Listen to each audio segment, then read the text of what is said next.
मेरे साथ बोलिए, भारत माता की।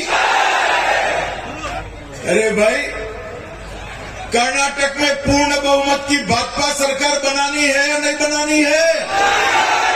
अरे जोर से बोलो, बनानी है या नहीं बनानी है? तो ऐसी आवाज नहीं चलेगी। मेरे साथ दोनों हाथ उठाइए, उठाइए दोनों हाथ।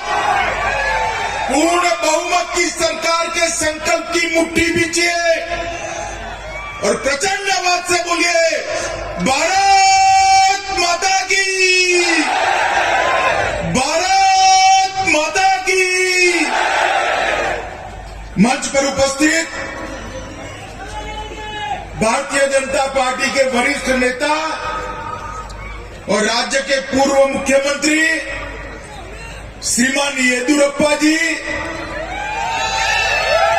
हमारे कर्नाटक के लोकप्रिय मुख्यमंत्री, जिन्होंने अभी अभी एक कल्याण कर्नाटक के लिए अपने बजट में हजारों करोड़ रुपया देने का काम किया है, ऐसे बसवराज बोम्मई जी, हमारे प्रदेश अध्यक्ष नलिन कुमार कटील जी, पूर्व मुख्यमंत्री जगदीश शेट्टर जी, केंद्रीय मंत्री भगवंत खुबा जी, हमारे सांसद श्री उमेश यादव जी, श्री प्रभु चौहान जी, परिवहन विभाग के मंत्री श्री बी श्री रामलू जी, रघुनाथ मलकापुरे जी, सिद्धराजू जी, श्री रवि कुमार प्रदेश महासचिव, श्री राजकुमार तेलकुर माननीय विधायक जी, यहाँ के लोकप्रिय विधायक खड़े हो जाओ भाई, सानू सालगार जी, हमारी सहप्रभारी, इसी को चुनना है आपको, हमारी सहप्रभारी बहन डीके अरुणा जी, और आज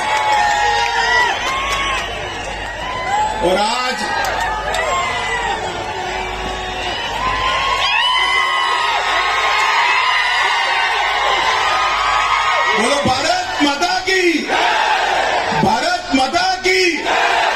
और आज जगत ज्योति बसवन्ना की एक कर्म भूमि पर आए हुए प्यारे भाइयों बहनों माताओं और मेरे जिगर के टुकड़े जैसे युवा मित्रों, आप सभी को नमस्कार। मित्रों, आपका जोश, आपकी संख्या, आपकी उपस्थिति ये बता रही है कि कर्नाटक में पूर्ण बहुमत की भाजपा सरकार बनने वाली है।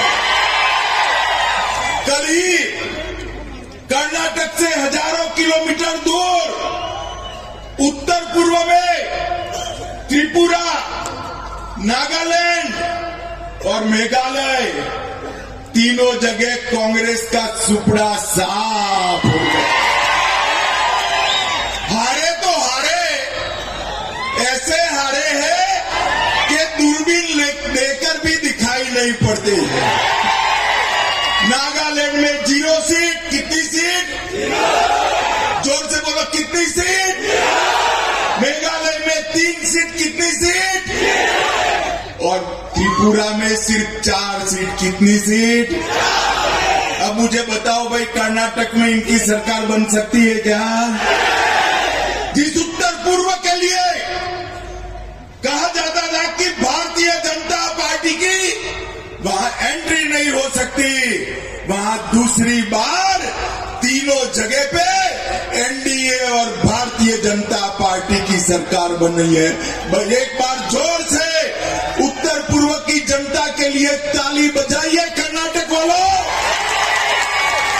ये मोदी जी का जो जादू है ना, मोदी जी का जादू, चाहे उत्तर पूर्व हो, चाहे गुजरात हो, चाहे उत्तर प्रदेश हो, चाहे कर्नाटक हो, हर जगह सर चढ़कर बोलता है। मुझे बताओ कर्नाटक वालों, आप लोग मोदी जी के नेतृत्व में कर्नाटक में भाजपा को जिताओगे या नहीं जिताओगे? मित्रों, आज मैं यहां आया हूं तब जगत ज्योति बसवेश्वर ने यहां पर दुनिया भर को लोकतंत्र का संदेश देने का काम किया था। दुनिया में पहली संसद अगर कहीं पर मिली तो हमारे ये बसव कल्याण के अंदर में, और मोदी जी ने गौरव के साथ इस बात को यूएन के मंच से छाती फुलाकर पूरी दुनिया के सामने बसवन्ना का बखान करते हुए करेंगे। ये भूमि को बसवन्ना के सैकड़ों साल पहले लिए गए लोकतंत्र के लिए इनिशिएटिव को हमारे येदुरप्पा जी ने 600 करोड़ रुपया देकर, हमारे बसवराज जी ने इसका काम आगे बढ़ाकर हमेशा के लिए बसवन्ना के संदेश को दुनिया में पहुंचने का काम किया है। मैं इस भूमि को बार बार प्रणाम करता हूं जहां पर लोकतंत्र की बात। ये भूमि गुरु नानक ने भी दूसरी उदासी में यहां पर आए थे। मैं अभी गुरु नानक साहब की स्मृति में बने गुरुद्वारा साहब में मत्था टेक कर आया हूं और यहां से जाकर बसवन्ना को श्रद्धांजलि देने अनुभव मंडप में भी जाने वाला हूं। यहां के नरसिम्हा मंदिर को भी मैं प्रणाम करना चाहता हूं और यहां पर जो 800 साल से बसवन्ना ने लोकतंत्र का यज्ञ चालू किया है, आज मोदी जी इसका संदेश पूरी दुनिया में पहुंचा रहे हैं।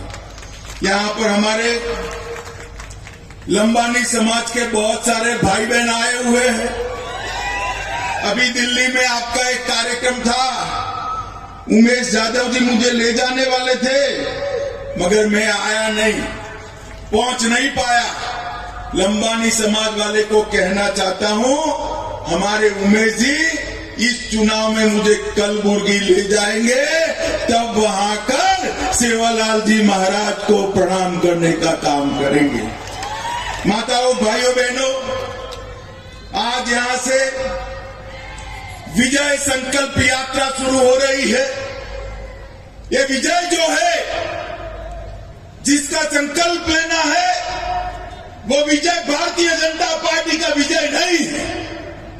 वो विजय हमारे नेता को मुख्यमंत्री बनाने का संकल्प नहीं है। ये विजय संकल्प यात्रा है कर्नाटक के गरीब से गरीब व्यक्ति का कल्याण करने का संकल्प लेकर हम निकले। ये 4 यात्राओं के माध्यम से कर्नाटक के विकास का गुणगान करना है, जो बाकी छूट गया है उसको पूरा करने का संकल्प लेना है और विकास का गुणगान करते करते कर्नाटक की संस्कृति और इतिहास को भी लोगों के पास पहुंचाना है। 4 हिस्सों में ये विजय संकल्प यात्रा सभी विधानसभा क्षेत्रों में जाएगी। यहां से जो शुरू हो रही है वो विजय यात्रा बीदर, कलबुर्गी, यादगीर, रायचूर, कोप्पल, बेल्लारी और विजयनगर में स्थित 43 विधानसभाओं में घूमकर 43 की 43 सीटों पर भाजपा के विजय का संकल्प दिलाएगी। मित्रों, हम इस विजय संकल्प यात्रा से 31 जिले और 224 विधानसभाओं का 8000 किलोमीटर का रूट यहां से समाप्त करेंगे। यहां पर 100 से ज्यादा अधिक रोड शो होंगे, 80 से 100 ऐसी बड़ी बड़ी सभाएं होगी, 600 से ज्यादा रोड पर सभाएं होगी, 200 से ज्यादा समाज की बैठकें होगी और 50 से ज्यादा भाजपा के देश भर के नेता कर्नाटक की जनता को प्रणाम करने के लिए आएंगे। और मैं आज 3-4 दिन से ये कांग्रेस वालों के बयान देख रहा हूं। मित्रों, ये लोगों के पास विजय का कोई सूत्र नहीं बचा है। राहुल गांधी के नेतृत्व में एक कांग्रेस पार्टी, इसका स्तर दिन प्रतिदिन गिरता जा रहा है। क्या नारे लगा रहे हैं, क्या नारे लगा रहे हैं? मोदी तेरी कब्र खुदेगी, ये आप पार्टी वाले कहते हैं। मोदी तुम मर जाओ। अरे भाई, आपके कहने से क्या होता है? ऐसा कहने से ईश्वर आपकी नहीं सुनेगा, क्योंकि 130 करोड़ की जनता मोदी जी के लंबे आयुष्य के लिए प्रार्थना। और सुन लीजिए कांग्रेस वालों, राहुल गांधी जी ने जो सूचना दी हो आपको, सिद्धरमैया जी भी सुन ले, डीके शिव कुमार भी सुन ले। जितना कीचड़ मोदी जी पर उछालोगे, कमल इतना खिल कर बाहर, क्योंकि कमल का तो स्वभाव ही है कीचड़ के बीच में सुगंध फैलाने का।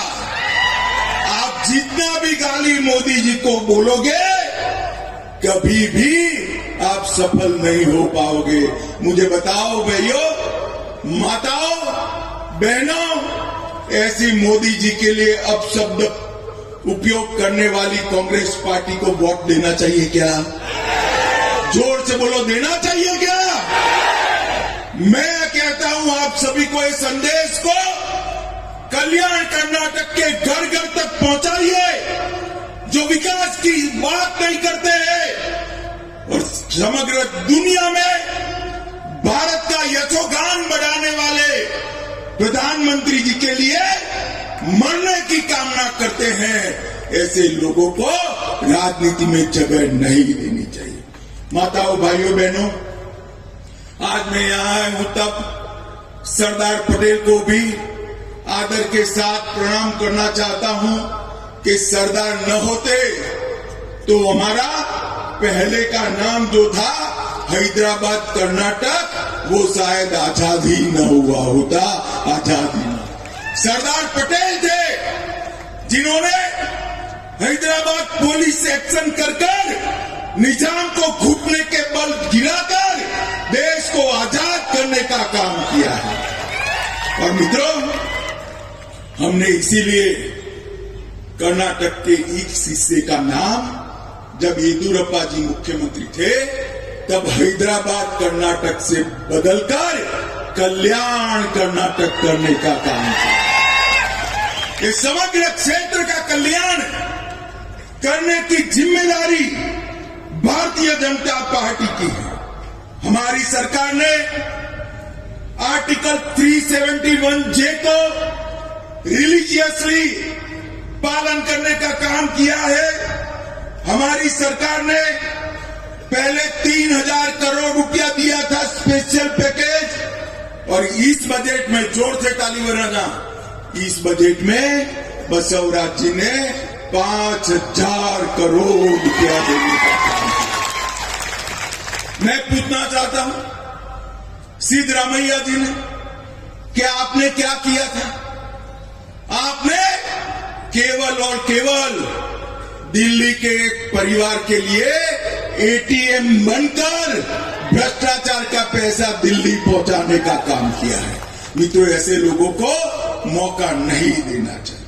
मुझे बताइए, राजनीति के अंदर, लोकतंत्र के अंदर किसी भी पार्टी पर एक परिवार का कब्जा होना चाहिए क्या? जोर से बोलिए, होना चाहिए। वे जेडीएस और कांग्रेस दोनों परिवारवादी पार्टियां हैं, वो कभी कर्नाटक का कल्याण नहीं कर सकती है। और मित्रों, ये जेडीएस को तो जो 25-30 सीटें मिलती है ना, लेकर सीधा कांग्रेस की गोदी में बैठ जाते हैं। आपका वोट वेस्ट जाता है, वेस्ट जाता है। हमने यहां पूर्ण बहुमत की सरकार बनानी चाहिए, भारतीय जनता पार्टी की सरकार बनानी।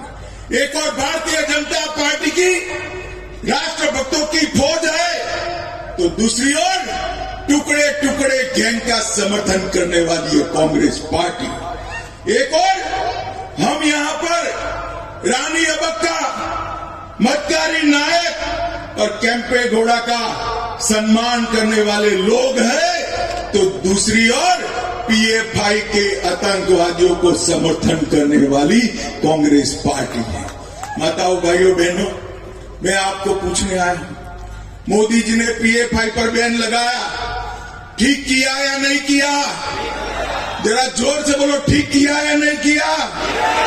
मित्रों, ये डबल इंजन सरकार जो डबल स्पीड से काम कर रही है, उसको आप एक बार मौका दीजिए। मित्रों, हमने इस क्षेत्र के लिए ढेर सारे काम किए हैं और कांग्रेस पार्टी के नेताओं का भी कांग्रेस ने बहुत अपमान किया है। निजलिंगप्पा थे, तब इंदिरा बहन थी। निजलिंगप्पा को समाप्त करने का काम इंदिरा बहन ने किया। वीरेंद्र पाटिल जी थे, बड़े कद्दावर नेता थे, उनको एयरपोर्ट पर अपमानित करने का काम राजीव गांधी ने किया। इंदिरा जी, राजीव जी और अब राहुल जी आए। कर्नाटक को सम्मान मिल सकता है क्या भाई? मिल सकता है क्या? मिल सकता है। कर्नाटक को सम्मान देने का काम भारतीय जनता पार्टी ही कर सकती है। अभी येदियुरप्पा जी के जन्मदिन पर मोदी जी आए थे और जिस प्रकार से श्री येदियुरप्पा जी के जीवन का उन्होंने लोगों के सामने दर्शन रखा और जिस प्रकार से उनका सम्मान किया, ये सभी राजनीतिक दलों के लिए सीखने जैसी बात है कि बुजुर्ग नेताओं का, बड़े नेताओं का, लोकप्रिय नेताओं का सम्मान किस प्रकार से किया जाता है। माताओं, भाइयों, बहनों, मैं यहां आया हूं तब कहना चाहता हूं, भारतीय जनता पार्टी की मोदी सरकार ने 80 करोड़ गरीबों के लिए ढेर सारे काम किए हैं। करोड़ों लोगों को घर देने का काम किया। इतनी सारी माताएं बहनें हैं, जोर से ताली बजाना। 10 करोड़ घरों में शौचालय बनाकर माताओं बहनों को सम्मानित करने का काम किया। 13 करोड़ गैस के सिलेंडर दिए। 60 करोड़ लोगों को 2.5 साल से मुफ्त में अनाज देने का काम नरेंद्र मोदी जी कर रहे हैं। 3 करोड़ से ज्यादा घरों में आजादी के 75 साल के बाद बिजली पहुंचाने का काम नरेंद्र मोदी जी ने किया है। और मित्रों, सबसे बड़ी बात है, आप सभी जरा हाथ ऊपर करें जिसको कोरोना के दोनों वैक्सीन लग गए, हाथ ऊपर करिए। तो सबको लग गए ना? सबको लगे ना? 25 पैसा भी खर्च हुआ है क्या? मोदी जी ने 130 करोड़ लोगों को 230 करोड़ वैक्सीन देकर कोरोना से सुरक्षित करने का काम इस देश के प्रधानमंत्री नरेंद्र मोदी जी। और गरीब के घर में बीमारी आए तो 5 लाख तक का सारा इलाज गरीब का अब नरेंद्र मोदी सरकार कर रही है। और इसके साथ साथ हर गरीब को प्रति व्यक्ति प्रति माह 5 किलो अनाज। और बसवराज जी और येदियुरप्पा जी ने रागी भी जोड़ दी उसमें, ज्वार भी जोड़ दी। जो खाना वो खाइए, कीमत नहीं देनी पड़ती है। 5 किलो अनाज फ्री ऑफ कॉस्ट देने का काम नरेंद्र मोदी जी ने किया। नरेंद्र भाई ने देश को सुरक्षित करने का काम। बिदर वालों, मुझे बताओ, इस देश में जो कश्मीर है वो हमारा है या नहीं है? जोर से बोलो, है या नहीं है? धारा 370 हटनी चाहिए थी या नहीं हटनी चाहिए थी? इस सिद्धरमैया और डीके शिव कुमार को पूछना भाई, जब धारा 370 हटाई क्यों चू चू चू चू चू चू कर रहे थे? समर्थन करना चाहिए था, नहीं करना चाहिए था? नहीं कर सकते। उनकी नजर उनकी वोट बैंक पर है। मालूम है ना कौन सी वोट बैंक है उनकी? अरे मालूम है या नहीं है? अरे हम भारतीय जनता पार्टी के कार्यकर्ता है, वोट बैंक से नहीं डरते हैं। देश की सुरक्षा सबसे पहले है। मोदी जी ने धारा 370 को हटा दिया, और हटाए तब ये कांग्रेस वाले, जेडीएस वाले भाषण करते थे, रक्तपात हो जाएगा, खून की नदियां बहेगी। अरे छोड़ो रक्तपात, डीके शिव कुमार, सिद्धरमैया बाबू, रक्तपात छोड़ो, खून की नदियां छोड़ो। किसी की कंकड़ चलाने की हिम्मत नहीं हुई है। कंकड़ ये नरेंद्र मोदी सरकार। मित्रों, मैं पूछने आया हूं, राम मंदिर बनना चाहिए या नहीं बनना चाहिए? सुना ही नहीं पड़ता है। बनना चाहिए या नहीं बनना चाहिए? सालों से ये कांग्रेस वाले जहां श्री राम का जन्म हुआ था, वो जगह पर राम मंदिर बनाने के मुद्दे को अटका रहे थे, लटका रहे थे, भटका रहे थे। एक दिन मोदी जी ने बड़े सवेरे राम मंदिर का शिलान्यास कर दिया और वहां भव्य राम मंदिर बन गया। काशी विश्वनाथ का कॉरिडोर बन रहा है, केदारनाथ बद्रीधाम इसका उद्धार हो रहा है, सोमनाथ का मंदिर सोने से मढ़ा जा रहा है, और यहां अनुभव मंडप भी भाजपा की सरकार बना है। हमारी सांस्कृतिक विरासत को हमने आगे बढ़ाने का काम हमने किया है। मित्रों, 7700 करोड़ रुपए से 411 किलोमीटर लंबी बीदर कलबुर्गी बेल्लारी रोड नरेंद्र मोदी सरकार बना रही है, और कर्नाटक सरकार ये मुख्य कनेक्टिंग रोड को विकसित करने का काम कर रही है। गंगा कल्याण योजना के तहत कल्याण कर्नाटक में 1115 करोड़ रुपए के ड्रिप इरिगेशन के काम हमने शुरू किए हैं। 2 करोड़ रुपए की लागत से बीडर में मॉडल विश्वविद्यालय बन रहा है। Central institute of petrochemicals engineering and technology भी बीदर में ही स्थापित हो रही है। हुमनाबाद में एक बहुत बड़ा इंडस्ट्रियल क्लस्टर बना रहे हैं। 7.6 लाख किसानों को हमने सॉइल हेल्थ कार्ड वितरित किया है। 6 नम्मा क्लिनिक भी स्थापित किए हैं, और अकेले बीदर जिले में 2.25 लाख लोगों के घर में नल से जल पहुंचाने का काम भी ये भारतीय जनता पार्टी ने। येदियुरप्पा जी हमारे बहुत बड़े किसान नेता हैं। मोदी जी ने देश के हर किसान को, कर्नाटक के हर किसान को हर साल 6,000 रुपया बैंक अकाउंट से भेजकर छोटे किसानों के कल्याण का काम किया है। मित्रों, पीएम किसान में 54 लाख लोगों को अब कर्नाटक सरकार ने इसमें 4,000 रुपया जोड़ दिया तो 6,000 की जगह 10,000 रुपया हर किसान को मिलता है। 1.5 लाख बुनकरों के लिए आर्थिक सहायता बढ़ाई है। ऊपरी भद्रा परियोजना, ये कांग्रेस वाले पूछ करते हैं क्या होगा, मैं कहकर जाता हूं, ऊपरी भद्रा परियोजना संपूर्ण केंद्रीय खर्चे से 5300 करोड़ रुपए के खर्चे से भारतीय जनता पार्टी की नरेंद्र मोदी सरकार समाप्त करेगी। और ये मुद्दा बना रहे हैं।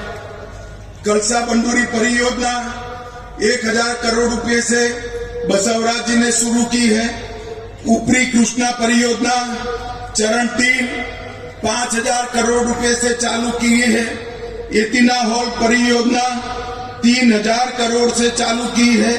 और रेलवे में कांग्रेस ने जो पैसे दिए थे यूपीए सरकार के 10 साल के कार्यकाल में, इससे 9 गुना पैसा नरेंद्र मोदी जी ने 8 साल में देने का काम किया है। 8 साल। सिद्धरामैया जी यहां आओ तो हिसाब लेकर आना। हमने 8 साल में रेलवे के लिए 30,000 करोड़ रुपया कर्नाटक को देने का काम नरेंद्र मोदी जी ने किया। अभी बसवराज जी ने अनुसूचित जाति के रिजर्वेशन में 2% की बढ़ोतरी की और ट्राइबल रिजर्वेशन में 3% से बढ़ाकर 7% करने का काम ये भारतीय जनता पार्टी की सरकार ने किया है। और ये लंबानी समाज वाली बहनें बहुत परंपरागत वेश पहनकर आई है। मोदी जी की सरकार ने, बसवराज जी की सरकार ने 50,000 लंबानी समुदाय के लाभार्थियों को हक पत्रक मोदी जी ने अभी दिया है और आपको आपके घर का मालिक बनाने का काम किया। अब ये बोल करते हैं हम सरकार बनाएंगे। भाई पहले ये तो तय करो आपका नेता कौन। 10 लोग हैं। कांग्रेस अध्यक्ष साहब अब अध्यक्ष बन गए, वो तो रेस में आ नहीं सकते, वो बेटे को आगर करें। स्वयं 2 लोग तो है ही, सिद्धरामैया जी ताल ठोक रहे हैं, डीके शिव कुमार ताल ठोक रहे हैं, 2 और भी लोग हैं। 10 लोग मुख्यमंत्री बनने के लिए एक कुर्सी की खींचतान कर रहे हैं। ये कर्नाटक का भला करेगा क्या? जोर से बोलो, करेगा क्या? माताओं, बहनों, भाइयों, मैं आज बड़े मन से अपील करने आया हूं। मोदी जी के नेतृत्व में पूर्ण बहुमत की भारतीय जनता पार्टी की सरकार ही कर्नाटक का भला कर सकती है। और ये हमने कर दिखाया है, देश भर में भी कर दिखाया है। गत चुनाव में थोड़े वोट आपने कम दिए, थोड़ी सीट हमने कम दी, एक लंगड़ी सरकार बना। तो हमारे दोनों मुख्यमंत्रियों को काम करने में बहुत दिक्कत आती है। इस बार गलती मत करना, पूरा मैंडेट मोदी जी को दीजिए। विजय संकल्प यात्रा का हर कॉन्स्टिट्यूएंसी में स्वागत करिए और 43 की 43 कॉन्स्टिट्यूएंसी में भारतीय जनता पार्टी को विजयी बनाइए। आप बताइए, देश की सुरक्षा के लिए मोदी जी को वोट देंगे? जोर से बोलो, देंगे? $5 ट्रिलियन की इकोनॉमी के लिए मोदी जी को वोट देंगे? गरीब कल्याण के लिए मोदी जी को वोट देंगे? किसानों के भले के लिए मोदी जी को वोट देंगे? माताओं बहनों की सुरक्षा और सम्मान के लिए मोदी जी को वोट देंगे? कमल के निशान पर बटन दबाएंगे, बसवराज जी के हाथ मजबूत करेंगे। तो मेरे साथ दोनों हाथ उठाइए, दोनों हाथ उठाइए, एक मुट्ठी भींचे और प्रचंड आवाज से बोलिए, भारत माता की, भारत माता की, भारत माता की, वंदे वंदे वंदे।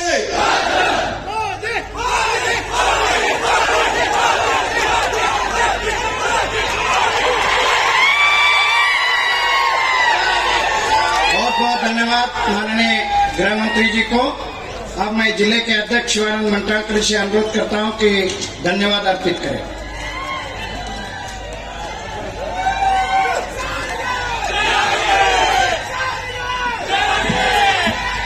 ವಿಜಯ ಸಂಕಲ್ಪ ಯಾತ್ರೆ 3ನೇ ತಂಡದ ಇಂದು ಒಂದು ಉದ್ಘಾಟನಾ ಸಮಾರಂಭಕ್ಕೆ ಆಗಮಿಸಿರುವಂತಹ ಉಕ್ಕಿನ ಮನುಷ್ಯ ನಮ್ಮ ಕೇಂದ್ರದ ಗೃಹ ಸಚಿವರಾದಂತಹ ಸನ್ಮಾನ್ಯ ಶ್ರೀ ಅಮಿತ್ ಶಾಜಿ ಅವರಿಗೆ ಭಾರತೀಯ ಜನತಾ ಪಾರ್ಟಿ ಬೀದರ್ ಜಿಲ್ಲೆಯ ವತಿಯಿಂದ ಬಸವ ಕಲ್ಯಾಣ